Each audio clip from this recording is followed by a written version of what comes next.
Hello friends, welcome to the Tech Listen channel. So friends, today I will talk about ASL GeForce RTX 4060 Youth Edition.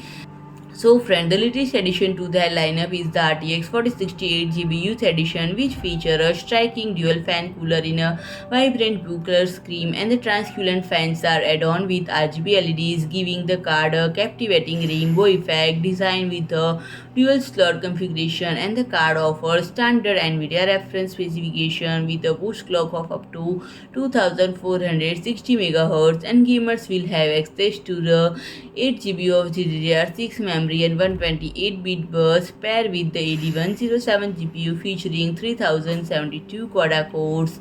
And friend, the manufacturer claimed that the GPU is attached to a PCIe into 16 4.0 interface, but it's worth noting that all RTX 4060 and 4060 Ti models are physically limited to 8 lanes, so this of the specification is incorrect. And friend, if I talk about the pricing, approximately it is priced at $350.